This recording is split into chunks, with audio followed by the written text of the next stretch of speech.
सब गोपियां किशोरी जी और ठाकुर जी मिलकर के आपस में एक संगीत की गोष्ठी कर रहे हैं। संगीत की गोष्ठी मतलब जैसे कोई ढोलक लेके बैठ जाए, कोई मंजीरो लेके बैठ जाए, कोई गावे करताल बजावे, ऐसी सब गोपियां किशोरी जी और ठाकुर जी सब बैठे। अब कौन कहा बजा रहा है, कहा गा रहा को दर्शन करो। पद गाना भी है और नेत्र बंद करके उसका दर्शन भी करना है। कैसा स्वरूप है वहां को। आहा, दूसरा राग देश लो। आहा, वीणा लेके गावे रंगीली राधे, वीणा लेके गावे रंगीली राधे। हमारे श्री सरस माधुरी जी को पद है। आज बड़े भैया भी पधारे हैं सरस निकुंज से। सब लोग गाओ, दर्शन करियो कैसी समाज बैठी है ब्रजमंडल में।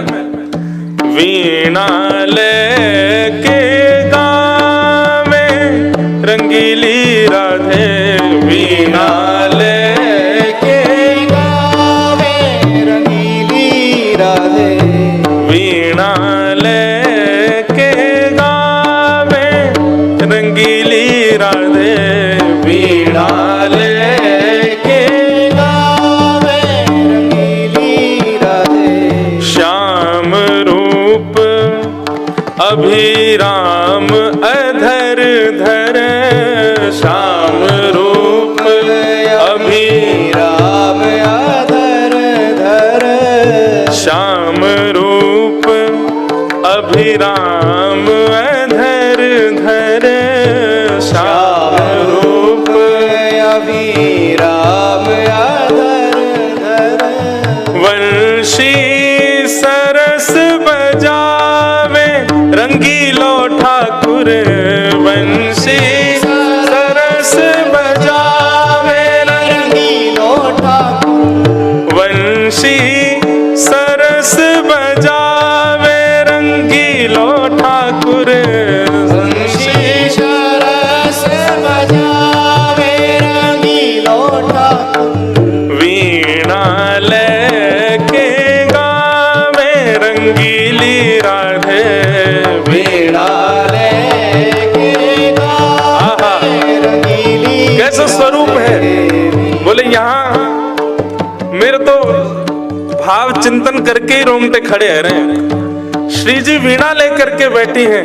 सुंदर वीणा को अपने कोमल हस्त कमल में धारण करके श्री जी वीणा बजा रही हैं। और बगल में हमारे श्याम सुंदर बैठे हैं।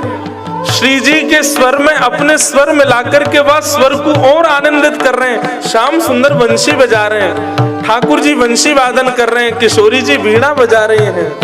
वीणा लेके गावे रंगीली राधे, वीणा लेके गावे रंगीली राधे। और वीणा तो किशोरी जी बजा रही हैं, वंशी ठाकुर जी बजा रहे हैं। और कहा है रो है। आहा, ललित मृदंग रंग सो ललिता, ललित मृदंग रंग सो ललिता, ललित मृदंग रंग सो ललिता, ललित मृदंग सो ललिता। ठेका संग लगावे, ठेका संग लगावे। अच्छा, ठेका कैसे के ठेका समझो। वो ठेका मत समझ लियो भैया। अरे बाबड़ो मेरे मन में कहा भाव आ गयो। वो ठेका ठेका लगाइयो भैया, लगाओ ठेका। ये ठेका है, ये जैसे करताल बजन लगे, ये ठेका है। तो किशोरी जी वीणा बजा रही हैं, ठाकुर जी वंशी बजा रहे हैं और श्री ललिता जी मृदंग में ठेका लगा के बजा रही हैं। आहा, बंधुओं ललिता जी कौन है पता है आपको? किशोरी जी एक सुंदर रस भाव बताऊं। किशोरी जी के महलन में, किशोरी जी की सेवा में सब कछु प्रस्तुत किया जाए, पर आरसी छुपाई जाए किशोरी जी से। क्यों? क्योंकि किशोरी जी जब आरसी देख लें ना, तो किशोरी जी भावावेश में चली जाएं। वो अपने रूप को देख करके अपने रूप में ही श्री कृष्ण को दर्शन करके वहीं रुदन करने लग जाएं। या हमारे ललिता विशाखा ने ऐसा विचार किया कि रंग महल में जितनी भी आरसी हैं, जितने भी मणियां हैं, जितने प्रतिबिंब दिखे, उन सबन पर कपड़ा डाल रखे कि कहीं श्री जी देख नहीं लें। क्यों? जैसे श्री जी दिखें, श्री जी देखते ही मन में भाव रखें कि यही नेत्र, यही नासिका, यही अधर, यही कुंडल, यही स्वरूप श्याम सुंदर को कितनो प्रिय है, और जो श्याम सुंदर को प्रिय है वो मुझको कितनो प्रिय होएगा। एक दिन मन में विचार कियो तो किशोरी जी अपनो प्रतिबिंब देख रही हैं, और प्रतिबिंब देखते देखते देखते देखते अपने ही रूप से किशोरी जी कहती हैं, हे ललिते तुम कितनी सुंदर हो। जैसे ललिते शब्द कहो तो आरसी को, किशोरी जी को रूप ही श्री ललिता जी के रूप में प्रकट है गया। ऐसी हमारी किशोरी जी की सहचरी हैं श्री ललिता जी। आहा, ललित मृदंग रंग सो ललिता, ललित मृदंग रंग सो ललिता, ठेका संग लगावे, ठेका संग लगावे, रंगीली राधे वीणा लेकर गावे, रंगीली राधे वीणा लेकर गावे, रंगीली राधे वीणा लेकर गावे, रंगीली राधे वीणा ले। श्री राधा गोविंद देव की करताल बजाओ।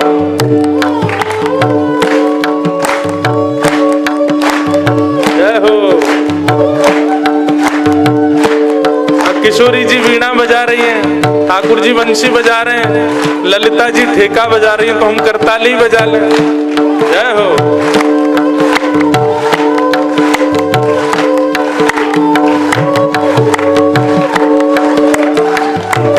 ताल में बजाओ।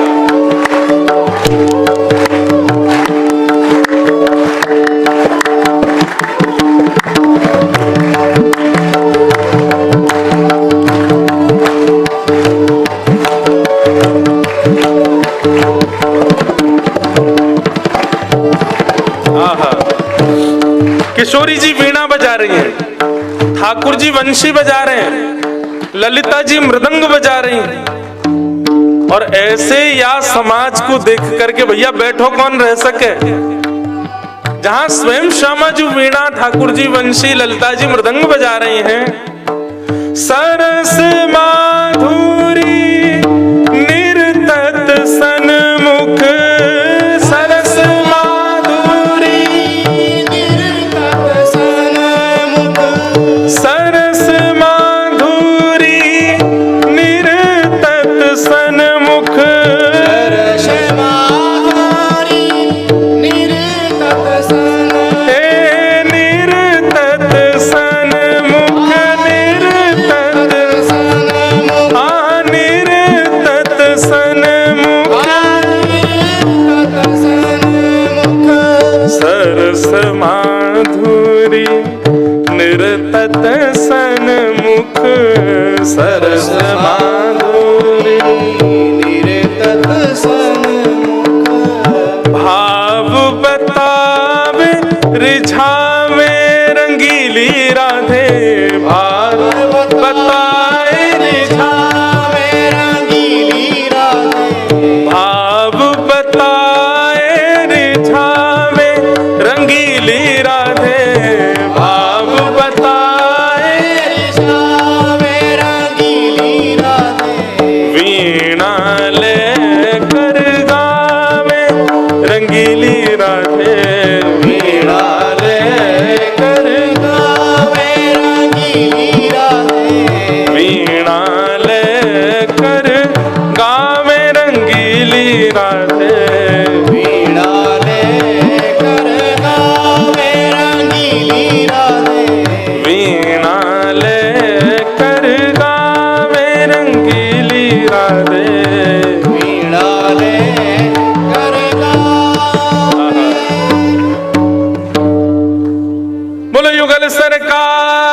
की जय। ऐसी समाज बैठे भैया, श्री जी वीणा बजा रहे हैं, ठाकुर जी वंशी बजा रहे हैं, ललिता जी मृदंग बजा रही हैं, विशाखा मंजीरा बजा रही हैं, और हम आप सब वैष्णव या सुंदर समाज को सुनकर के नृत्य कर रहे हैं। बंधुओं, हम भले ही बैठे हैं लेकिन हमारा मन रूपी मयूर नृत्य कर रहा है, हमारे मन रूपी भाव नृत्य कर रहे हैं। आहा, गोपियां कह रही हैं, गोप्यः किमाचरदयं कुशलं स्म वेणु दामोदराधर सुधामपि गोपिकानां भुङ्क्ते स्वयं यद विशिष्ट रसं हदिन्यो हर्षत्वचोश्रुमुमुचुस्तरवो यथार्या। गोपियां कह रही हैं, या वेणु ने कैसी तपस्या करी जो ये ठाकुर जी के अधर पर विराज रही है। वाके बाद सब गोपी कह रही हैं, अरे देखो तो सही, या वेणु को सुनकर के हमारे चित्त की तो स्थिति बिगड़ी गई है, परंतु वृंदावन के सब वृक्षण से रस बह रहे हो है। कोई गोपी कह रही है प्रेमाश्रु हैं, कोई गोपी कह रही है दुखाश्रु हैं, कोई गोपी कह रही है सुखाश्रु हैं, कोई गोपी कह रही है आनंदाश्रु हैं। इस प्रकार गोपियां चिंतन कर रही हैं। अब चौथे श्लोक में गोपियां क्या कह रही हैं? वृंदावनम सखी भुवो वितनोति कीर्तिं यद देवकी सुदपदाम्बुजलाब्धलक्ष्मीं गोविंद वेणुमनुमत मयूर नृत्यम प्रेक्ष्यादृशान वपरतानय समस्त सत्वम। गोपियां कह रही हैं, अरे क्योंकि नेत्रबंद करके वेणुराव सुनकर के अब गोपियां ठाकुर जी के आसपास के वातावरण को दर्शन कर रही हैं ना, आसपास की स्थिति को दर्शन कर रही हैं। तो पहले वृक्षों को देखा, और वृक्षों को देखने के बाद जब चराचर वृंदावन पर दृष्टि पड़ी गोपियों की, तो अनायास ही गोपियों के चित्त में वृंदावन के प्रति प्रेम प्रकट हो गया। बंधुओं, ये जो वृंदावन के प्रति प्रेम प्रकट है रहे हो है ना, यह भी कृष्ण भक्ति को एक स्वरूप है। ठाकुर जी के प्रति प्रेम बढ़ेगा तो धाम के प्रति प्रेम, कई लोगन को ठाकुर जी के प्रति तो खूब प्रेम होवे, पर वे धाम में आकर के निंदा स्तुति करने लगे, धाम में आकर के दोष बुद्धि रखें, धाम में आकर के उनके प्रति उनके मन में ऐसी भावना आ जाए, अरे यहाँ के गुसाई तो ऐसे हैं, यहाँ के ब्रजवासी ऐसे हैं। मैं भैया बार बार हाथ जोड़ के एक बात कहूंगा, आप सबन सो, ठाकुर जी प्रिय लगे, किशोरी जी प्रिय लगे, लेकिन ब्रजवासी प्रिय ना लगे, संत प्रिय नहीं लगे, रसिक जन प्रिय नहीं लगे, वैष्णव जन प्रिय नहीं लगे, तो निश्चित है कि आपको ठाकुर जी प्रिय लग रहे हैं, पर ठाकुर जी को आप कभी प्रिय नहीं लगोगे। गोपियां जानती हैं, इसीलिए हमको हर श्लोक में गोपियां संकेत भी कर रही हैं कि भैया बीच बीच में वैष्णवन को और ठाकुर जी के धामन को भी यश गाय करो, वाक्य प्रति भी प्रेम भाव रखे करो। वृंदावन जाकर के केवल राधा रमण, राधा वल्लभ और श्री बिहारी जी के दर्शन करने मात्र से आपको ब्रज गमन है गयो, ये संभव नहीं है। वृंदावन जाओ, वहां की रज की शुद्धता, वहां की वृक्ष वल्लरीन की शुद्धता, वहां की श्री यमुना जी की शुद्धता को भी विचार किंचित अपने मन में रखे करो भैया। थोड़ो क्षण ब्रज के संग रज में बिताओ, वृक्षण के संग बिताओ, श्री यमुना जी के संग बिताओ, तब ठाकुर जी आपसे प्रेम करेंगे। गोपियां कह रही हैं कि वृंदावनम सखी भुवो वितनोति कीर्तिं यद्देवकी सुदपदाम्बुजलब्धलक्ष्मीं। भैया ये वृंदावन कितनो प्यारो है, और ये वृंदावन जितनो प्यारो है वासे भी अधिक प्यारो यामारे है गयो है, क्योंकि नंद जी को लाला, हमारी यशोदा मैया को लाला, ये अपने कोमल चरणन में बने भय चिन्हन से या वृंदावन को अंकित कर रहे हैं, चिन्हित कर रहे हैं। बंधुओं, एक विषय तो मैं कथा में कहूं, आप सबन को पता भी होगा, ठाकुर जी वृंदावन में पादुका नहीं पहने। श्री गोविंद देव जी कभी पादुका में नहीं दिखेंगे आपको। हमारे वृंदावन चंद कभी पैर में पादुका नहीं पहनते। क्यों? जहां पर बहुत प्रेम होता है ना, वहां के सम्मान के लिए आप अपनी पादुका का त्याग करते हो। जिसके प्रति बहुत आदर होता है, जिसके प्रति बहुत प्रेम होता है, जिसके प्रति बहुत सम्मान होता है, उसके सामने आप पादुका का धारण नहीं करते उसके सामने। यही से ही समझ जाओ कि हमारे श्री गोविंद देव कभी पादुका नहीं पहनते। तो वृंदावन के प्रति जो उनको प्रेम है वो समझ जाओ। जा से प्रेम होवे वाक्य सम्मान में हम पादुका को त्याग कर दें। दूसरा भाव, जिसके प्रति हमको बहुत प्रेम होता है ना, उससे मिलने वाली हर वस्तु हमें स्वीकार्य होती है।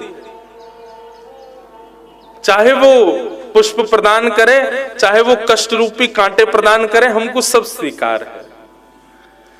तो मानो वृंदावन के सर्व प्रकार के उत्पन्न किए गए भाव ठाकुर जी स्वीकार करें, या हमारे ठाकुर जी पादुका नहीं पहने वृंदावन में। इसलिए वैकुंठ से भी ज्यादा श्रेष्ठ वृंदावन को बताया गया, क्योंकि श्री वैकुंठ में ठाकुर जी अपने पैर कभी जमीन पर नहीं रखते। ठाकुर जी पौड़े रहते हैं शेष शैया पर। कहीं जाना हो तो गरुण जी खड़े रहते हैं, शेष शैया से सीधे गरुण जी पर विराजमान है जाएं। नेकाद कहीं पैदल भी चलना होवे तो महाराज जितने भी वैष्णव वैकुंठ में हैं, वो पुष्पन से ही इतनो भर दे में वह मार्ग को कि ठाकुर जी के चरणन को स्पर्श पृथ्वी को है ही ना पावे। और पुष्प अंकित व मार्ग पे भी ठाकुर जी चले तो स्वर्ण में भी सुंदर सुंदर रत्न जड़ित ठाकुर जी की पादुका हैं, उनको पहन करके ठाकुर जी चलते हैं। वैकुंठ को ठाकुर जी के निरावृत चरणों का स्पर्श प्राप्त नहीं है। ठाकुर जी के निरावृत चरण, एक भैया मुझसे कह रहे थे, बोले महाराज जी हम ब्रजवासियों को ठाकुर जी ने कहा दियो, ज्ञान देवे की बारी आई तो कुरुक्षेत्र को देकर के चले गए, आज के भाव से कहो तो हरियाणा को देके चले गए। स्वर्ण की नगरी देवे की बात आई तो द्वारिका देकर के चले गए, गुजरात में देके चले गए। राज्य पदवी के प्रति महाभारत युद्ध देवे की बारी आई तो इंद्रप्रस्थ को देके चले गए। हम ब्रजवासियों को कहा देके गए ठाकुर जी, केवल भांग घोट के खावो सिखा गए। ऐसा ना है भैया, ये तो मैं विनोद में बोल रहा हूं। ब्रजवासी भी या हमारे छान घोटले में कि वासे कृष्ण में ज्यादा प्रेम बढ़ जाए और कोई चिंतन चित्त में ना आवे। एक भैया मुझे कह रहे, बोले हम ब्रजवासी को कहा देके गए ठाकुर जी। बोले भैया हम ब्रजवासी को जो देके गए वो कोई को देके ही ना गए ठाकुर जी। क्या? अनावृत चरणन को स्पर्श हम ब्रजवासी को देके गए। वो चरण जिसके लिए कह रहे हैं देव की सुध पादाम बुजलब्ध लक्ष्मी,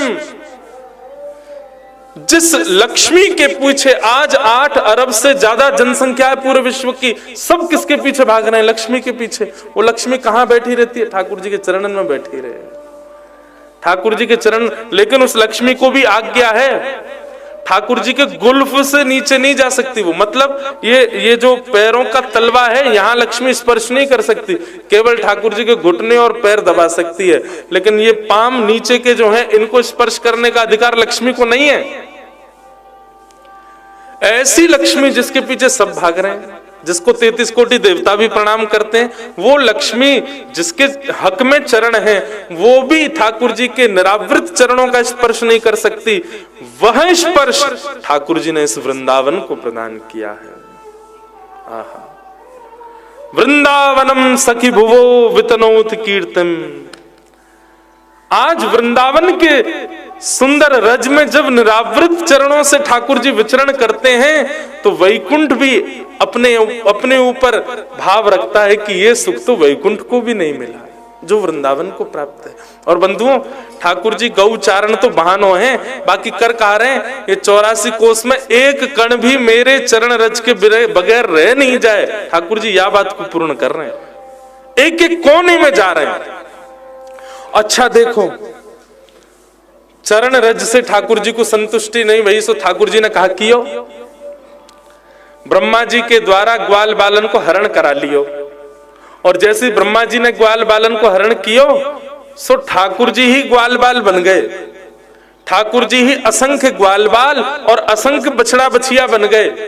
मतलब ठाकुर जी मन में विचार करने लगे, मैं अकेलो कहां तक जाऊंगा, अब मेरे इतने सारे रूप है गए, अब मैं अपने सबरे रूपन में पूरे वृंदावन में विचरण करूंगा, सब जगह अपने चरणन की चंदन से या वृंदावन को सुख प्रदान करूंगा।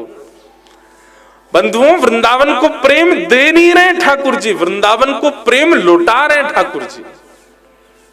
अच्छा, केवल चरण रज से अभिषिंचित कर रहे हैं वृंदावन को, केवल ऐसा नहीं है तो बोले बछड़ा बछियान के रूप में ठाकुर जी घास चरवे जब जामे ना, तब अपनी जीव निकार करके या ब्रज की रज को अपनी जीव से उच्छिष्ट भी कर रहे हैं, या ब्रज की रज को अपनी झूठन भी बना रहे हैं। जा उच्छिष्ट को पाकर के सारे पाप नष्ट है जाएं, सबरी यातना नष्ट है जाएं, 84 लाख योनिन को फंदन नष्ट है जाए। ऐसे अपने अधरामृत से पूरे ब्रजमंडल को अभिषिंचित कर रहे हैं श्री ठाकुर जी। तो गोपियां कह रही हैं, वृंदावनम सखी भुवो वितनोति कीर्तन, यद देवकी सुत पदाम्बुजलब्ध लक्ष्मण, गोविंद वेणुमनुमत मयूर नृत्यम, पेक्षादृशान बपरता नयनस्तमस्तम। और गोपियां कहती हैं, या ब्रज की रज में भी ठाकुर जी केवल खाना पूर्ति करते भय चल रहे हैं, ऐसा नहीं है। तन में होकर के, आनंद में भर के ठाकुर जी इतने प्रसन्न है करके ब्रज की रज में रहे कि महाराज सब जगह अपने स्वरूप भी व्यवस्थित ठाकुर जी ने त्रिभंग लली स्वरूप में किए। ऐसे ही चले ठाकुर जी। पग टेढ़ी सिधरे वापे मोती लटकन, पग टेढ़ी सिधरे वापे मोती लटकन, डोले ब्रज कुल जो में, डोले ब्रज कुल जो में। कैसे डोलते हैं? झूम के राधारमन,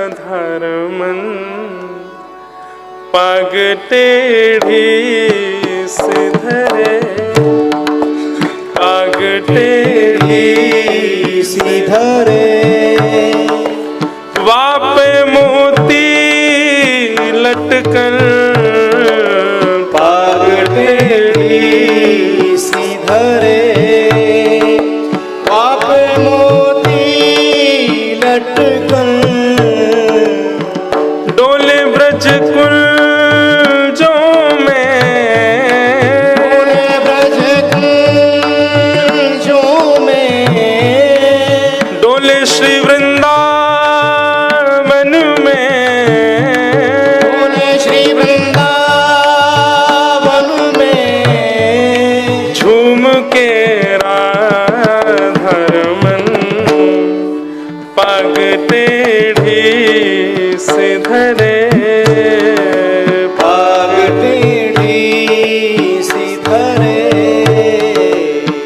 कारी कजरारी से जादू की पिटारी पलकें, कारी कजरारी से जादू की पिटारी पलकें, कारी कजरारी से जादू की पिटारी पलकें, कारी कजरारी से जादू की पिटारी पलकें। और उस पे मदहोशी भरे, उसमें मदहोशी भरे, उस पे मदहोशी भरे, उसमें मदहोशी भरे। हाय तेरे तिरछे नयन पग टेढ़ी सी धरे, पग टेढ़ी सी धरे, वापे मोती लटकन, पग टेढ़ी सी धरे, वाप मोती लटकन। डोले ब्रज कुंजों में, डोले ब्रज कुंजों में, डोले श्री वृंदावन में, डोले श्री वृंदावन में। झूम के राधरवन